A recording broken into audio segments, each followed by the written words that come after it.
Hello and welcome to my first podcast. My name Max Röck, and today you are listening to You Can Do It, Your Confidence Matters. A friend gave me a note that it would be nice, or his way of learning new things is more visual. So as we all know, we learn things in a different way.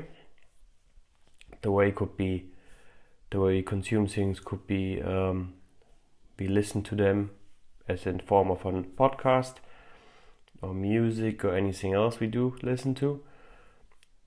Other people prefer to watch the content, so have visual contents, read through it, watch a YouTube video or something like that.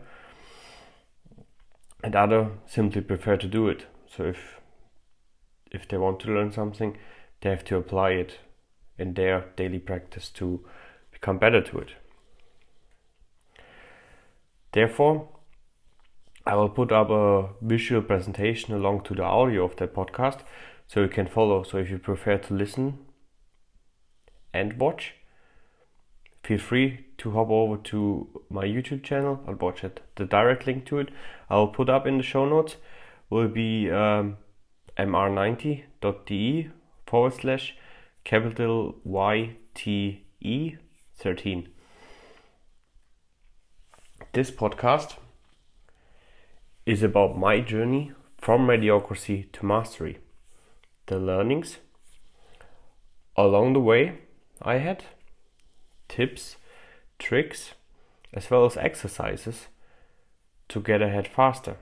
So how you can progress through your challenges quicker than I did. Learn from the challenges I faced and perhaps even bypass some of the learnings I had to take before getting ahead.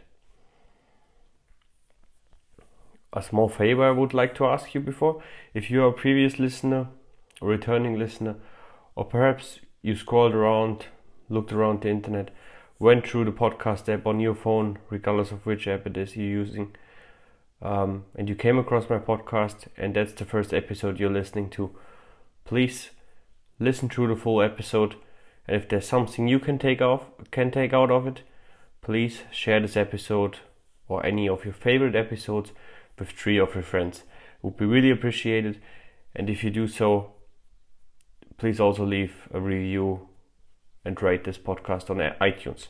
Thank you very much for that. Today's story, let's start it that way. I started very late to play team sports. So I played, you can probably see it on the slides, I started to play soccer in a foreign team, which I mean with a foreign team is I started playing in a team where a colleague of my father was actually the coach, but I didn't knew any of the kids playing there. I think it was like 6 years old or maybe only 5 years old, and it was really hard for me because all the other people, they know each other from school, and I was kind of the black sheep in that team, so didn't really get along well and didn't really work out well. So there was the first struggle I had to get into team sport. Ice hockey I started when I was 14, really late as well, so started to learn skating when I was 14. Most professional ice hockey players, they basically learn walking on skates, kind of. They start when they're like 1, 2 or 3 years old. Then I was a terrible student probably until the 8th grade, and the only thing I was really good in was math. I was never really good in languages. I was afraid to speak English in school, and I was a perfectionist when I started to work. So it was really hard for me to finish anything in time because I always had something to correct on it. I always had something to criticize on it. I always had something I wanted to change and fix.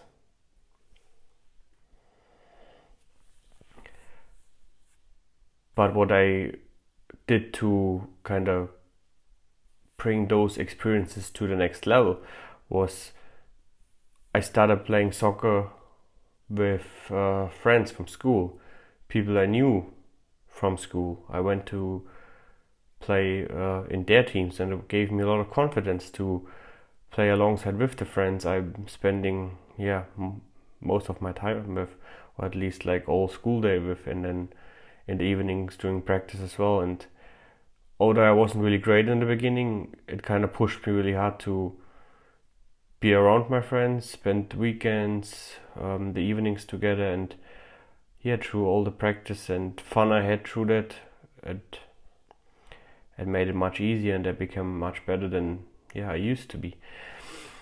The same to ice hockey. I think I had one guy, and he kind of pushed me to, that team or that team, they still need players to actually, or they have one player missing to be enough to have two teams to play against each other. So I always kind of hopped on and said like, oh well, let's do it, and that made it happen for me to be able to play hockey several times every week, which through all those practice, again, I became better. I was more confident. I didn't have to think that much to actually skate, or used to stick to navigate through defenders with a puck, and things got easier. And the confidence I built through all those practices and several hours I put in also helped me to try different things. Maybe skate the long way, play a pass I wouldn't have played before. So that helped me a lot. And although I used to be a terrible student, probably after the 8th grade or so, I grown up or found better reasons to put into practice. Pick up a book, do the exercises, do the homework, and I became better in many other classes apart from math. And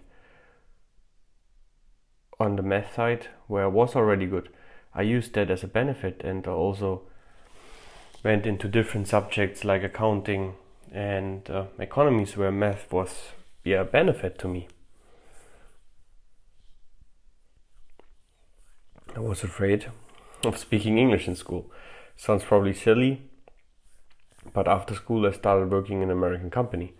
I had to use English. We lived 4 years in Ireland. And there was no way around it than speaking English. So that gave me that solid kick to get out of my comfort zone and apply the knowledge I have learned and grow with it. So the same applies to doing the podcast in English now.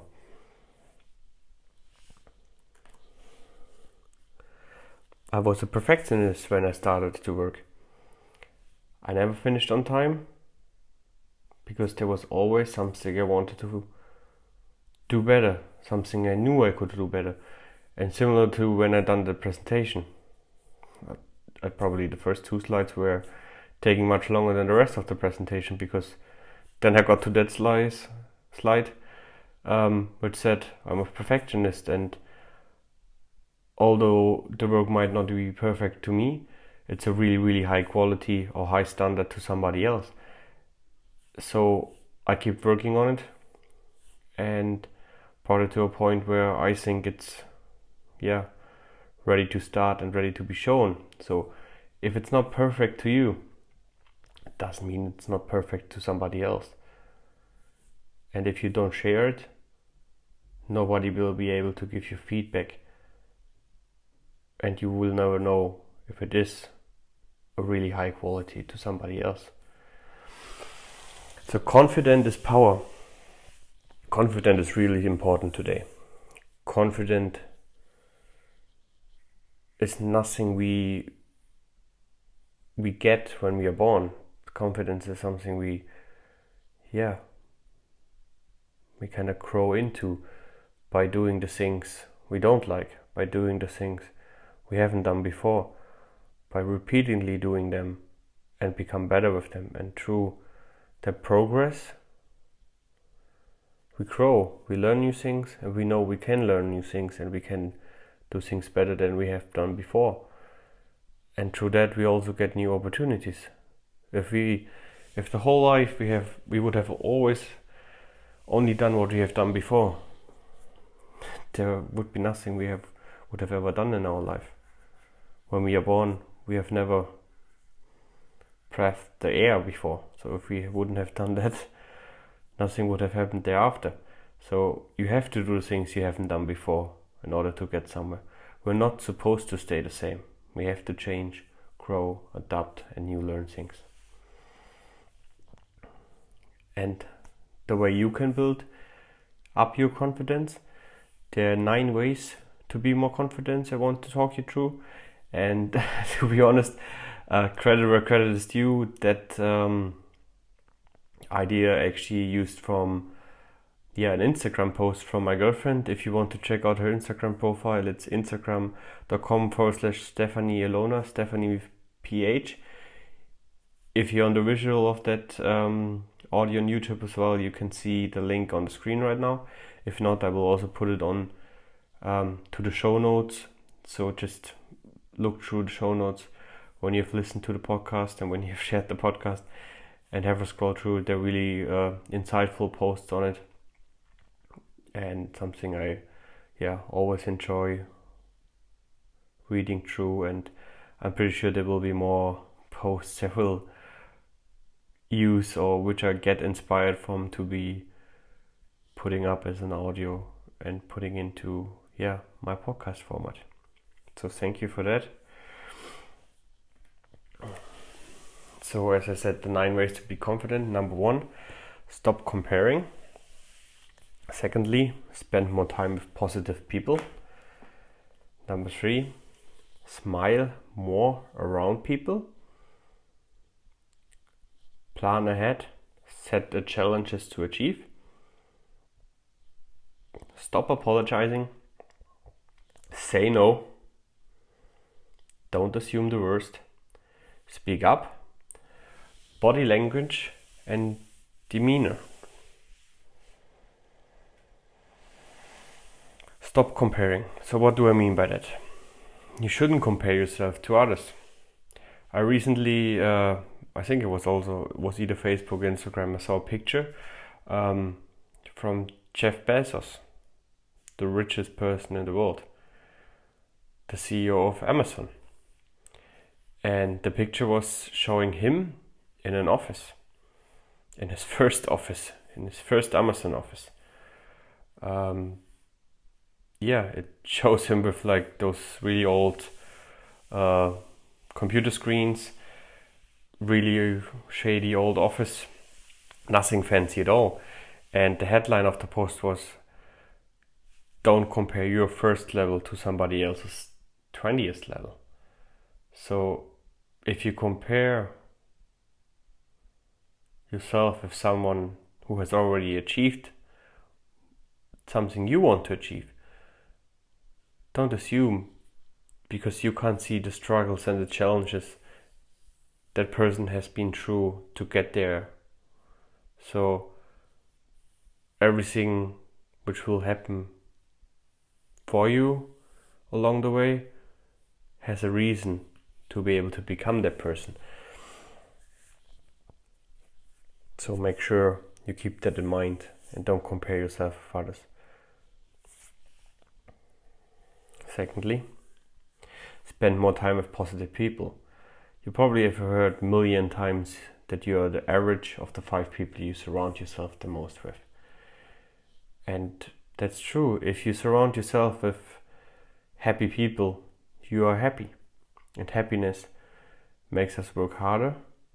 It makes us feel, I wouldn't say harder per se, but the hard work feels easier to us if we're happy. And you probably always know if you had fun at work, if you had had a great day, if you enjoyed doing what you did because you've been surrounded by great people who always had a joke to tell or were laughing around you and always had something positive to say if something didn't work out the way you thought it would, then the time flies by quick as well. And there's nothing worse than sitting or working in a job where you have to look down on your watch every like 5 seconds and no time went by and you're just sitting there to wait until it's like 5 p.m. to get out of the door. Number 3, smile more around people. You've probably heard that before, but smiles are contagious. So if you smile to other people, they will smile back at you. And you probably get now what I mean. If you smile to someone, they smile back to you. If they smile back to you, you smile again. So if we all smile to each other, the whole world would smile more. And have you seen any angry people smiling? So what would we get if the whole world smiles? A much happier world than we have right now. Imagine Donald Trump smiling. Never mind. Number 4, plan ahead and set challenges to achieve. Be in charge of your life.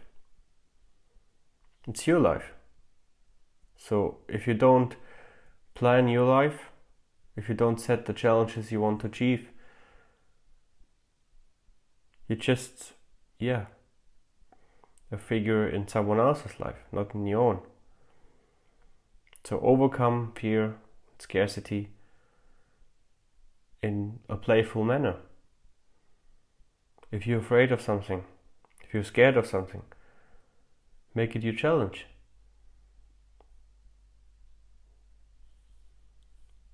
Make it your goal to achieve the challenge, to be better, to be a greater person.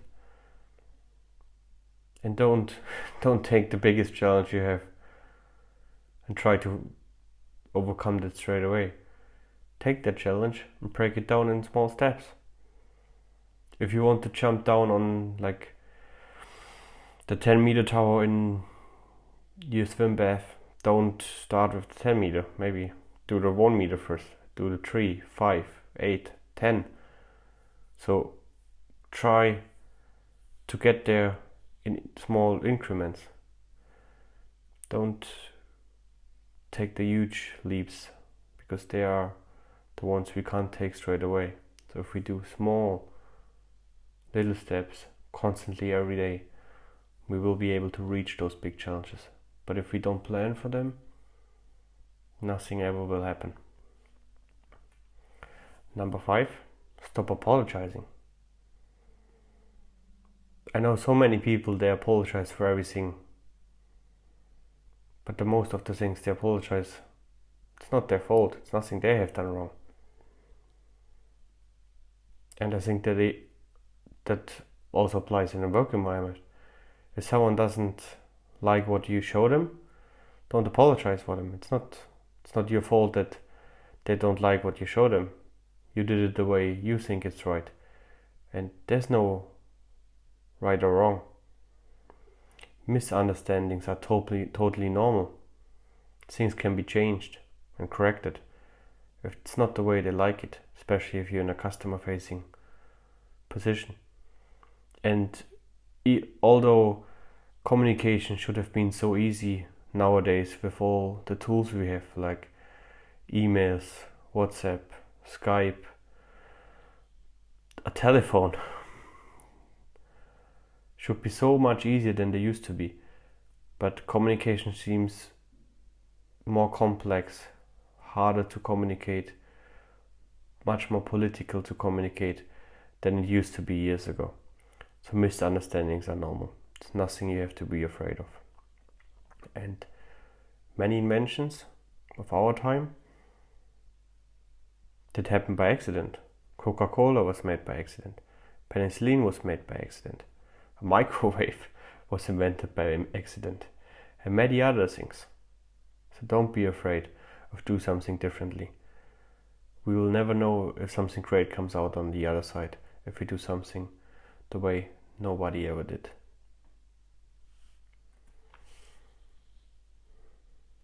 Say no. It's important to say no in a polite way. But it's much better to say no than to say yes to everything and then never deliver. We have to set our boundaries. If we always say yes, people will always give us more.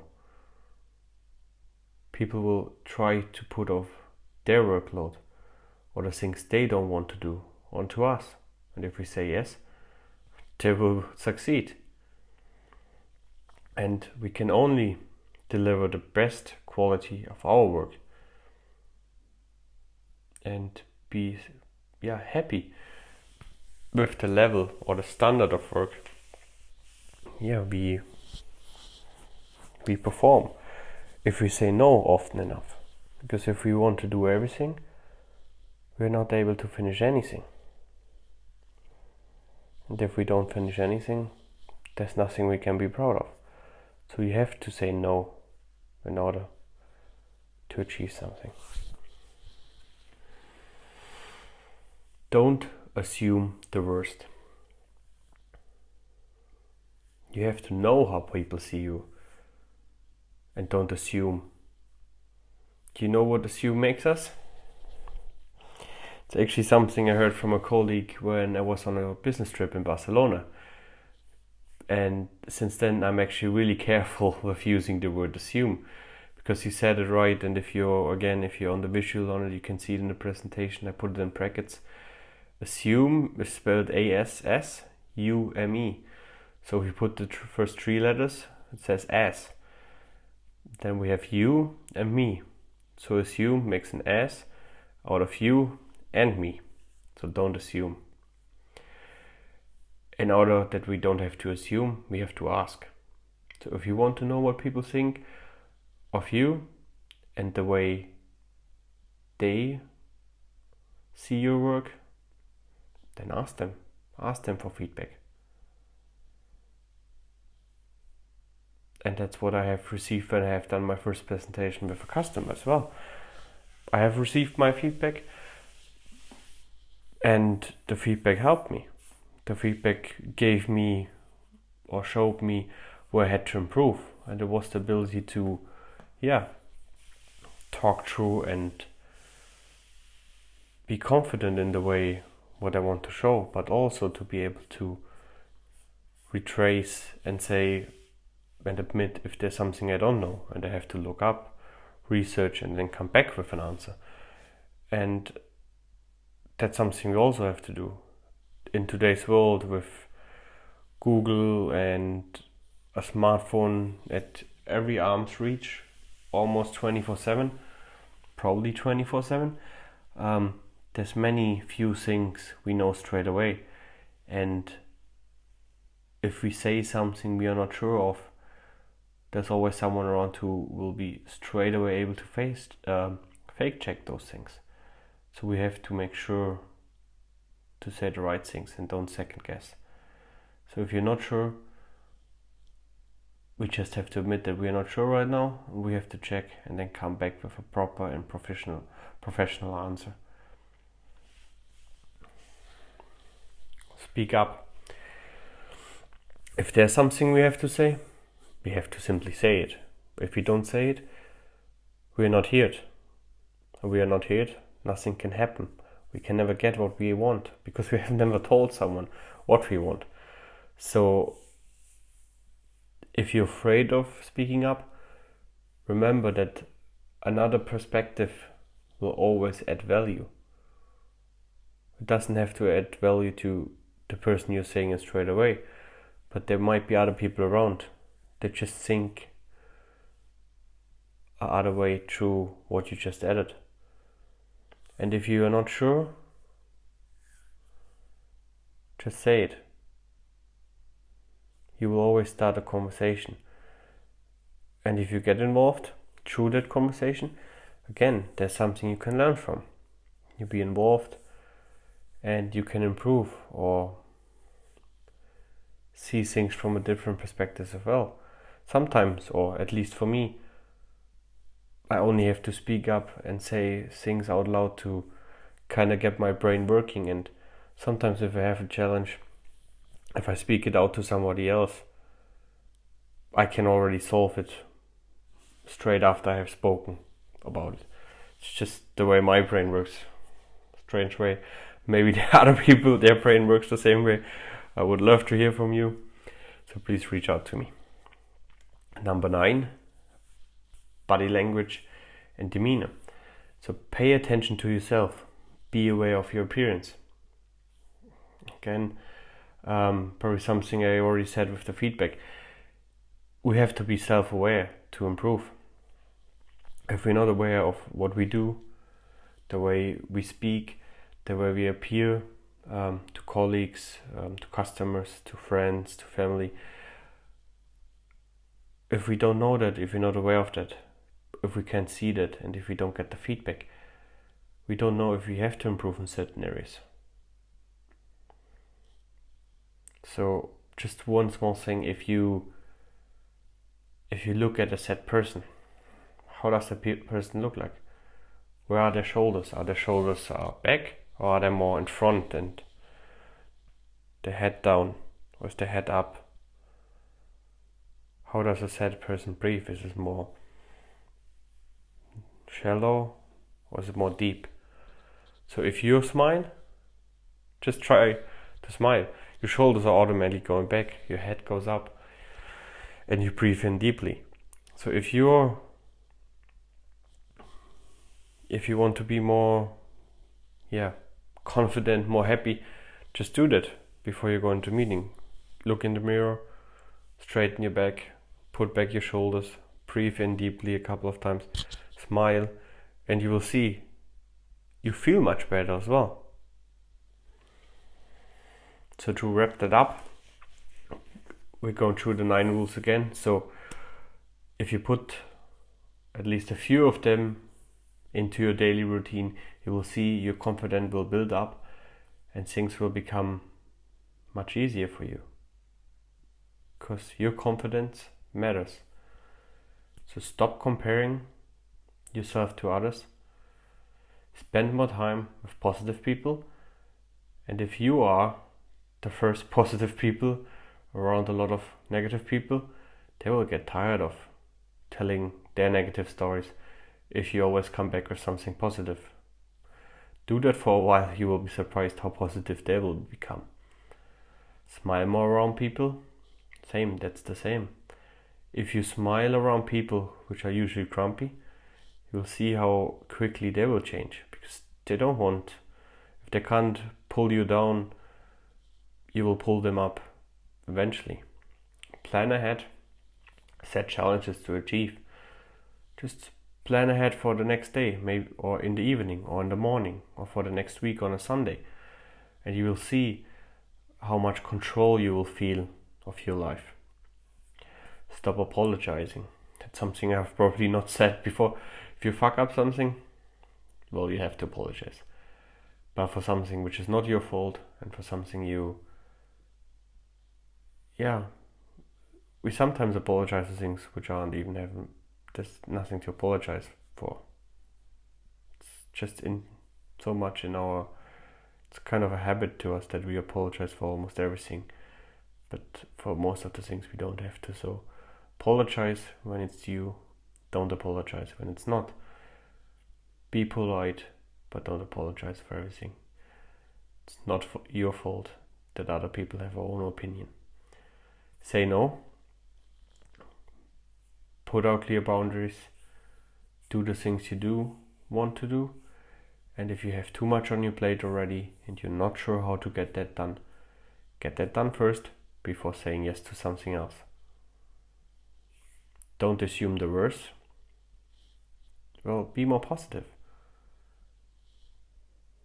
That's all. Don't assume. You already know what assumes means now. But be more positive. See the good in every situation instead of seeing the worst in every situation. Speak up. You have to say what you want to bring out, and what one of my former colleagues or former bosses always said: if you ask for something, you can get it. If you don't ask for it, you will never get it. And that's the same with speaking up. And the last, body language and demeanor. Pay attention to how you sit. I just didn't straighten my back again, so I have to pay more attention as well. But pay more attention and you will see you feel much better every single day. And people around you will also notice that. So thank you for listening. I'm your host, Max Röck. And until